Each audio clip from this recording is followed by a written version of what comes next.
The Art of War by Sun Tzu. 1. Laying Plans. Sun Tzu said, "The art of war is of vital importance to the state. It is a matter of life and death, a road to either safety or to ruin. Hence it is a subject of inquiry which can on no account be neglected.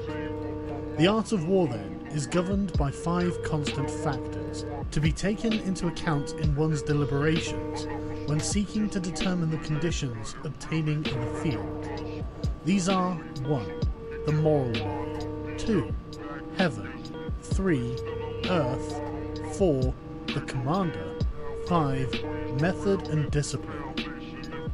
The moral law causes people to be in complete accord with their ruler, so that they will follow him regardless of their lives, undismayed by any danger. Heaven signifies night and day, cold and heat, times and seasons. Earth comprises distances great and small, danger and security, open ground and narrow passes, and the chances of life and death. The commander stands for the virtues of wisdom, sincerity, benevolence, courage and strictness.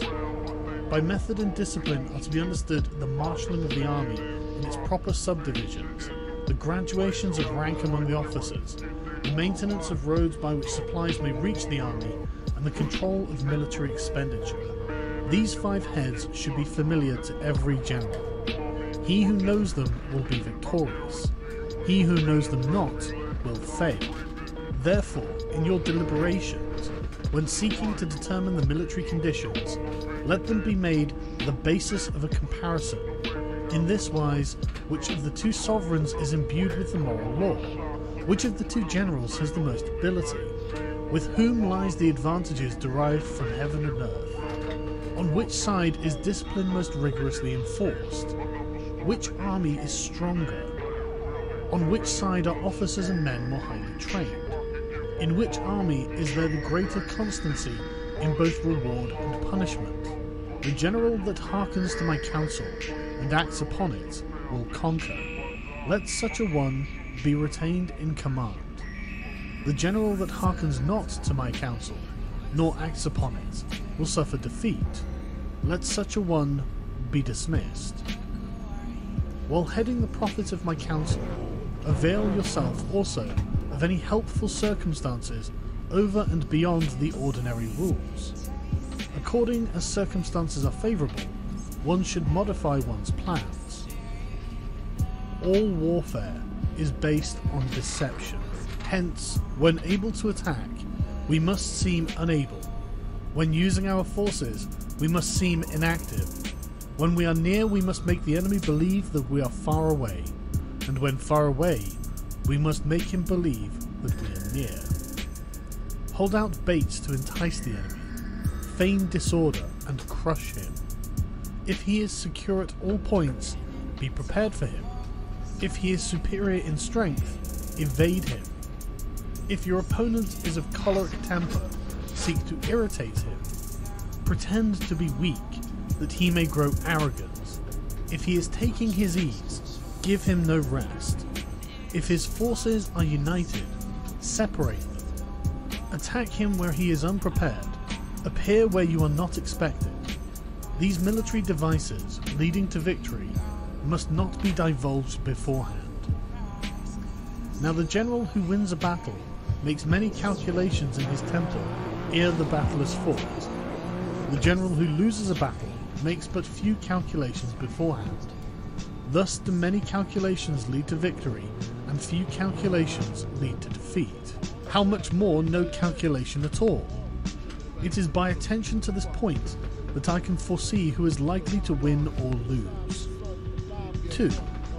Waging war. Sun Tzu said, "In the operations of war, where there are in the field 1,000 swift chariots, as many heavy chariots, and 100,000 mail-clad soldiers, with provisions enough to carry them 1,000 li, the expenditure at home and at the front, including entertainment of guests, small items such as glue and paint, and some spent on chariots and armour, will reach the total of 1,000 ounces of silver per day. Such is the cost of raising an army of 100,000 men. When you engage in actual fighting, if victory is long in coming, then men's weapons will grow dull and their ardour will be dampened. If you lay siege to a town, you will exhaust your strength. Again, if the campaign is protracted, the resources of the state will not be equal to the strain. Now, when your weapons are dulled, your ardour dampened, your strength exhausted and your treasure spent, other chieftains will spring up to take advantage of your extremity. Then no man, however wise, will be able to avert the consequences that must ensue. Thus, though we have heard of stupid haste in war, cleverness has never been associated with long delays. There is no instance of a country having benefited from prolonged warfare. It is only one who is thoroughly acquainted with the evils of war that can thoroughly understand the profitable way of carrying it on. The skillful soldier does not raise a second levy, neither are his supply wagons loaded more than twice. Bring war material with you from home, but forage on the enemy. Thus the army will have food enough for its needs. Poverty of the state exchequer causes an army to be maintained by contributions from a distance. Contributing to maintain an army at a distance causes the people to be impoverished. On the other hand, the proximity of an army causes prices to go up, and high prices cause the people's substance to be drained away. When their substance is drained away, the peasantry will be afflicted by heavy exactions. With this loss of substance and exhaustion of strength, the homes of the people will be stripped bare, and 3/10 of their income will be dissipated, while government expenses for broken chariots, worn-out horses, breastplates and helmets, bows and arrows, spears and shields, protective mantles, draft oxen and heavy wagons will amount to 4/10 of its total revenue.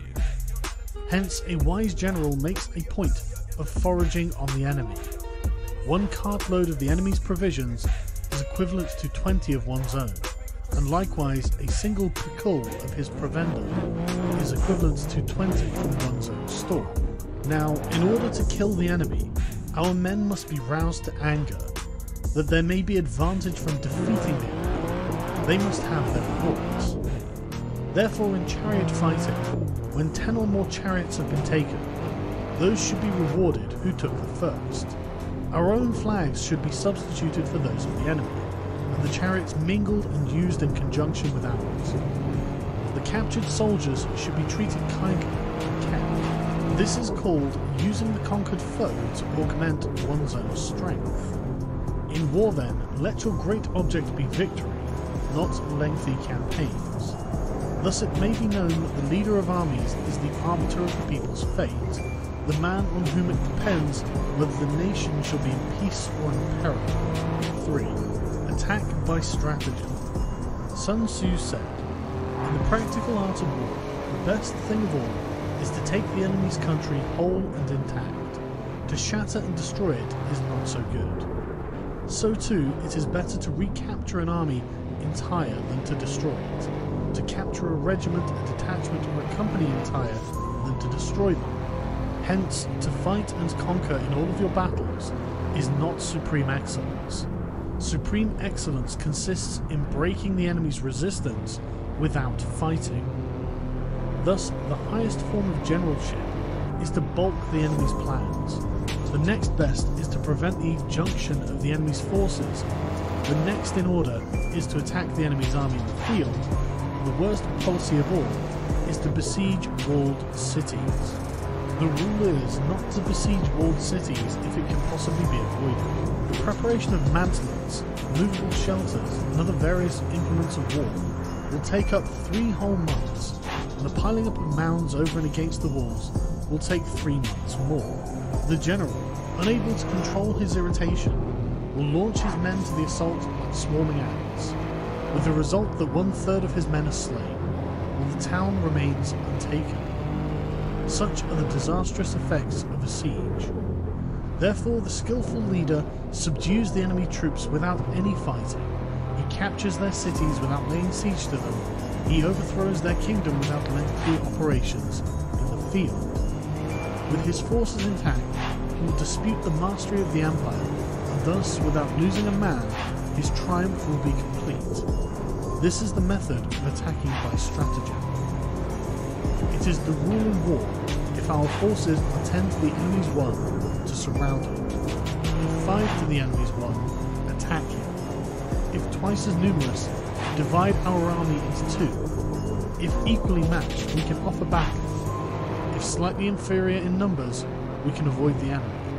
If quite unequal in every way, we can flee from him. Hence, though an obstinate fight may be made by a small force, in the end it must be captured by the larger force. Now the general is the bulwark of the state. If the bulwark is complete at all points, the state will be strong. If the bulwark is defensive, the state will be weak. There are 3 ways in which a ruler can bring misfortune upon his army. 1. By commanding the army to advance or to retreat, being ignorant of the fact that it cannot obey. This is called hobbling the army. 2. By attempting to govern an army in the same way as he administers a kingdom, being ignorant of the conditions which obtain in an army. This causes restlessness in the soldiers' minds. 3. By employing the officers of his army without discrimination, through ignorance of the military principle of adaptation to circumstances. This shakes the confidence of the soldiers. But when the army is restless and distrustful, trouble is sure to come from other feudal princes. This is simply bringing anarchy into the army and flinging victory away. Thus we may know that there are 5 essentials for victory. 1. He will win who knows when to fight and when not to fight. 2. He will win who knows how to handle both superior and inferior forces. 3. He will win whose army is animated by the same spirit throughout all its ranks. 4. He will win who, prepared himself, waits to take the enemy unprepared. 5. He will win who has military capacity and is not interfered with by the sovereign. Hence the saying, if you know the enemy and you know yourself, you need not fear the result of 100 battles. If you know yourself but not the enemy, for every victory gained you will also suffer a defeat. If you neither know the enemy nor yourself, you will succumb in every battle. 4. Tactical dispositions. Sun Tzu said, the good fighters of old put themselves beyond the possibility of defeat, and then waited for an opportunity of defeating the enemy. To secure ourselves against defeat lies in our own hands, but the opportunity of defeating the enemy is provided by the enemy himself. Thus, the good fighter is able to secure himself against defeat, but cannot make certain of defeating the enemy. Hence the saying, one may know how to conquer without being able to do it. Security against defeat implies defensive tactics. Ability to defeat the enemy means taking the defensive. Standing on the defensive indicates insufficient strength. Attacking, a superabundance of strength. The general who is skilled in defense hides in the most secret recesses of the earth. He who is skilled in attack flashes forth from the topmost heights of heaven. Thus, on one hand, we have the ability to protect ourselves, on the other, a victory that is complete. To see victory only when it is within the ken of the common herd is not the acme of excellence. Neither is it the acme of excellence when you fight and conquer and the whole empire says, well done. To lift an autumn hair is no sign of great strength. To see the sun and moon is no sign of sharp sight. To hear the noise of thunder is no sign of a quick ear. What the ancients called a clever fighter is one who not only wins, but excels in winning with ease. Hence his victories bring him neither reputation for wisdom, nor credit for courage. He wins his battles by making no mistakes. Making no mistakes is what establishes the certainty of victory, for it means conquering an enemy that is already defeated. Hence, the skillful fighter puts himself into a position which makes defeat seem impossible, and does not miss the moment for defeating the enemy. Thus it is in war that the victorious strategist seeks only battle after the victory has been won, whereas he who is destined to defeat fights first and looks afterwards for victory. The consummate leader cultivates the moral law and strictly adheres to method and discipline. Thus, it is in his power to control success. In respect of the military method, we have firstly, measurement, secondly, estimation of quality, thirdly, calculation, fourthly, balancing of chances, fifthly, victory. Measurement owes its existence to earth, estimation of quality to measurement, calculation to estimation of quality, balancing of chances to calculation, and victory to balancing of chances. A victorious army opposed to a routed one is a pound's weight placed on a scale against a single grain. The onrush of a conquering force is like the bursting of pent-up waters into a chasm 1,000 fathoms deep. 5. Energy. Sun Tzu said, "The control of a large force is the same principle as the control of a few men. It is merely a question of dividing up their numbers." Fighting with a large army under your command is no wise different from fighting with a small one. It is merely a question of instituting signs and signals. To ensure that your whole host may withstand the brunt of an enemy's attack and remain unshaken, this is effected by maneuvers, direct and indirect. That the impact of your army may be like a grindstone dashed against an egg, this is effected by the science of weak points and strong. In all fighting, the direct method may be used for joining battle, but indirect methods will be needed in order to secure victory. Indirect tactics, efficiently applied, are inexhaustible as heaven and earth, unending as the flow of rivers and streams, like the sun and moon. They end but to begin anew, like the four seasons they pass away to return once more. There are not more than 5 musical notes, yet the combination of these 5 gave rise to more melodies than can ever be heard. There are not more than 5 primary colours, blue, yellow, red, white and black, yet in any combination they produce more hues that can never be seen. There are not more than 5 cardinal tastes, sour, acrid, salt, sweet and bitter, yet combinations of them yield more flavours than can ever be tasted. In battle, there are not more than 2 methods of attack, the direct and the indirect, yet these 2 in combination can give rise to an endless series of maneuvers. The direct and indirect lead on to each other in turn.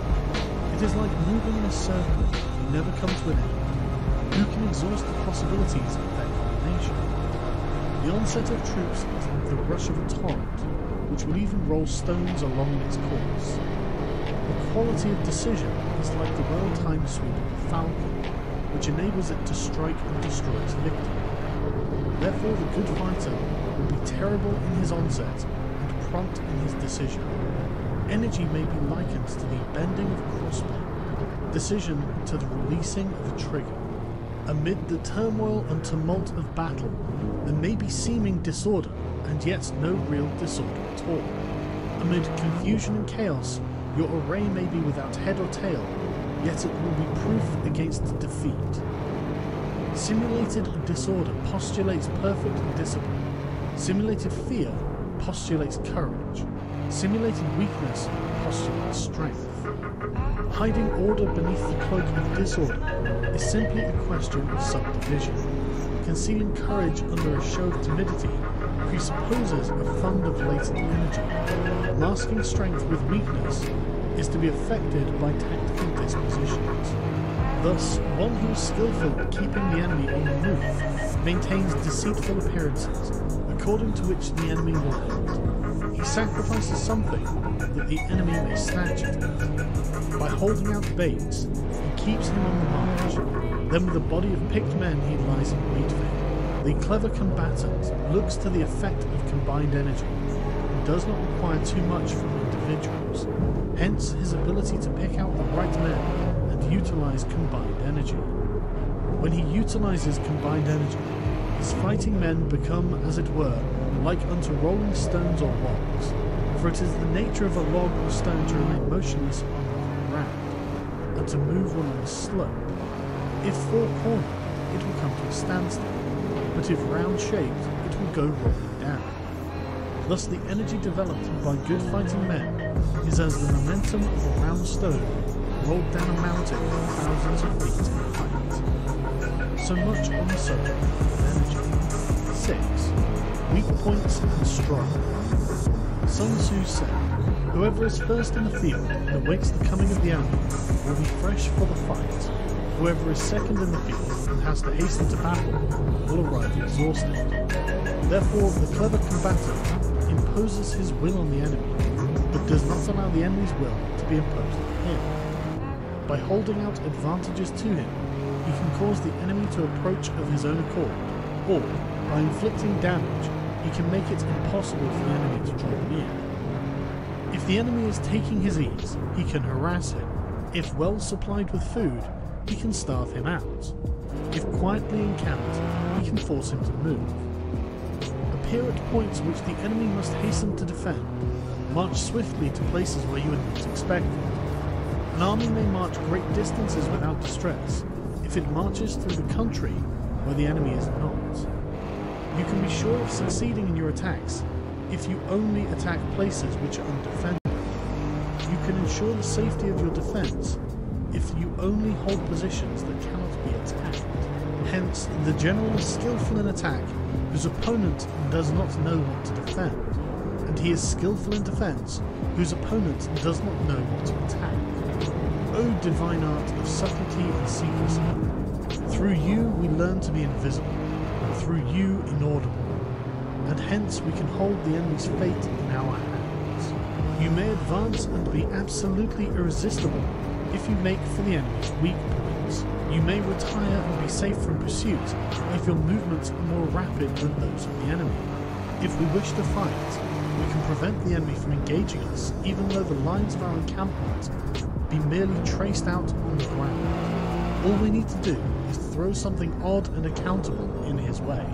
By discovering the enemy's dispositions and remaining invisible ourselves, we can keep our forces concentrated while the enemy's must be divided. We can form a single united body, while the enemy must split his up into fractions. Hence there will be a whole pitted against separate parts of it, which means that we shall be many to the enemy's few. And if we are able thus to attack an inferior force with a superior one, our opponents will be in dire straits.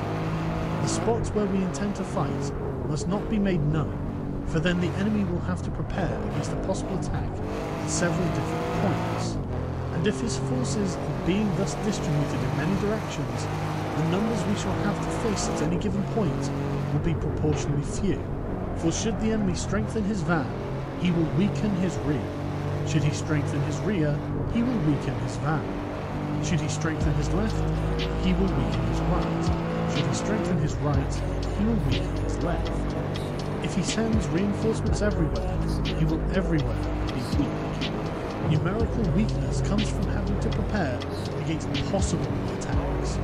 Numerical strength from compelling our adversary to make these preparations against us.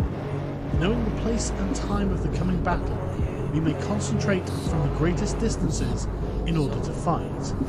But if neither the time nor the place be known, then the left wing will be impotent to succour the right, and the right equally impotent to succour the left, the van unable to relieve the rear, or the rear unable to support the van. How much more so if the furthest portions of the army are anything under 100 li apart, and even the nearest are separated by several li, though according to my estimate, the soldiers of Yuhei exceed our own in number, that shall advantage nothing in the matter of victory.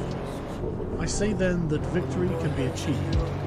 Though the enemy be stronger in numbers, we may prevent him from fighting. Scheme so as to discover his plans and the likelihood of their success. Rouse him and learn the principle of his activity or inactivity. Force him to reveal himself so as to find out his vulnerable spots. Carefully compare the opposing army with your own, so that you may know where the strength is superabundant and where it is deficient. In making tactical dispositions, the highest pitch you can attain is to conceal them. Conceal your dispositions, and you will be safe from the prying of the subtlest spies from the machinations of the wisest brains. How victory may be produced for them out of the enemy's own tactics, that is what the multitude cannot comprehend. All men can see the tactics whereby I conquer, but what none can see is the strategy out of which victory is evolved. Do not repeat the tactics which have gained you one victory, but let your methods be regulated by the infinite variety of circumstances. Military tactics are like unto water, for water in its natural course runs away from high places and hastens downwards. So in war the way is to avoid what is strong and to strike at what is weak. Water shapes its course according to the nature of the ground over which it flows. The soldier works out his victory in relation to the foe whom he is facing. Therefore, just as water retains no constant shape, so in warfare there are no constant conditions. He who can modify his tactics in relation to his opponent, and thereby succeed in winning, may be called a heaven-born captain. The five elements, water, fire, wood, metal, and earth, are not always equally predominant. The 4 seasons make way for each other in turn. There are short days and long. The moon has a period of waning and waxing. 7. Maneuver. Sun Tzu said, "In war the general receives his commands from the sovereign. Having collected an army and concentrated his forces, he must blend and harmonise the different elements thereof before pitching his camp. After that comes tactical movement, than which there is nothing more difficult. The difficulty of tactical manoeuvre consists in turning the devious into the direct, and misfortune into gain. Thus, to take a long and circuitous route after enticing the enemy out of the way, and though starting after him, to contrive to reach the goal before him, shows knowledge of the artifice of deviation. Manoeuvring with an army is advantageous, with an undisciplined multitude most dangerous. If you set a fully equipped army in march in order to snatch an advantage, the chances are that you will be too late. On the other hand, to detach a flying column for the purpose involves the sacrifice of its baggage and stores. Thus, if you order your men to roll up their buckles and make forced marches without halting day or night, covering double the usual distance at a stretch, doing 100 li in order to wrest an advantage, the leaders of all of your 3 divisions will fall into the hands of the enemy. The stronger men will be in front, the jaded ones will fall behind, and on this plan only 1/10 of your army will reach its destination.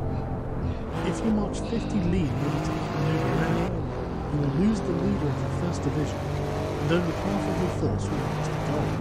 If you march 30 li with the same object, 2/3 of your army. We may take it then that an army without its baggage train is lost. Without provisions, it is lost. Without bases of supply, it is lost. We cannot enter into alliances until we are acquainted with the designs of our neighbours.